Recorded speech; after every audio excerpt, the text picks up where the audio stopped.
Hey everyone, today I'm going to show you how to implement a loading indicator in your to-do list. Now, as I've showed you previously, when you refresh the app, there's a small delay while the application is fetching the to-dos list. Now, to make this more obvious, I'm going to slow down the network tab, and when I refresh, you can see that for a second it's blank and then the list shows up. Now, usually this is pretty bad user experience if the user has to look at a blank page while the information is loading. So it's usually a good idea to show some kind of loading indication. Now, there are different types of loading indicators, such as, for example, you can show a spinner, you can show a progress bar, or you can show a loading message. And you can even do these skeletons. For now, I'm going to show you how to implement a simple loading message, which is just text.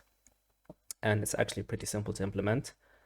The way we're going to do this is we're going to need some kind of state to track that the network request is still running. So I'm going to create a piece of state, and I'm going to call this is loading. And by default, it's going to be true, because when the component first loads, we don't have the information, and we're going to start fetching it. Because when the component first loads, we're not going to have any information and we're going to start fetching the to-dos. So the loading should be enabled by default. And then when we finish fetching, that's when we set the loading to false. So now, like I said, is loading is going to be true by default, and we're going to set it to false when the request completes. Now we're going to check this after the request is complete. So I'm going to come over here before we check the response is okay, because we don't care if the response is successful or not. As long as it finishes, then the loading should be false. So I'm going to set is loading to false the moment the request finishes. And now I'm going to teach you a new concept, which is conditional rendering. So in React, sometimes you don't want to show information unless a certain condition is true. So in our case, we want to show the loading text while the loading is true. And when it's false, we don't want to show it anymore. So the way to do this is actually pretty simple. So I can come down right before the list, and I'm going to open the curly brackets because it's going to be JavaScript.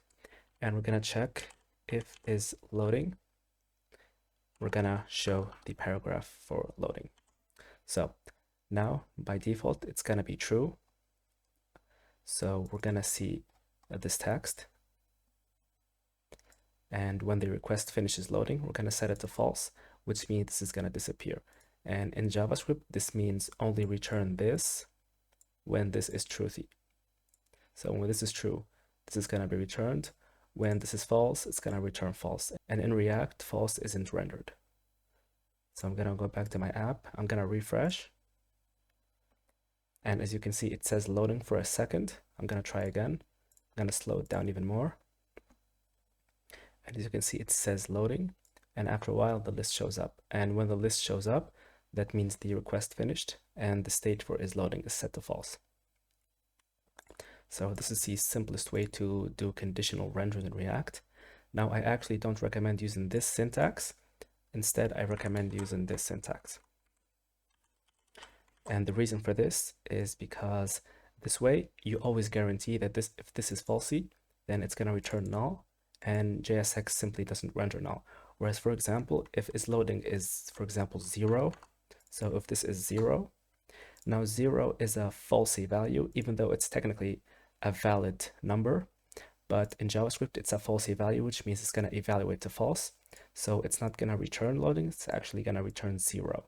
And in JSX, 0 is actually rendered since it's a valid number. So if I actually go back and re-render, you can see that it actually shows the 0. So this is why you should avoid this syntax, because it doesn't always behave as you expected. So you should always explicitly define the value when it's falsy. So if it's falsy, we're going to return null. And this way we guarantee that it's never going to render anything that we don't expect it to. So if it's true, it's going to load the loading text. Otherwise, it's going to return null, and null is by default not rendered. So right now, this is the behavior that we actually want. And yeah, so this is how you implement the simplest form of a loading indicator in React. Like I said, you can make it fancier. You can use a spinner or maybe a progress bar. But I'm gonna leave this up to you, so you can learn this by yourself, or maybe I'm gonna create a different video on how to actually implement a loading indicator. But for now, simple text is gonna have to do. So yeah, thanks for watching my video. See you in the next one.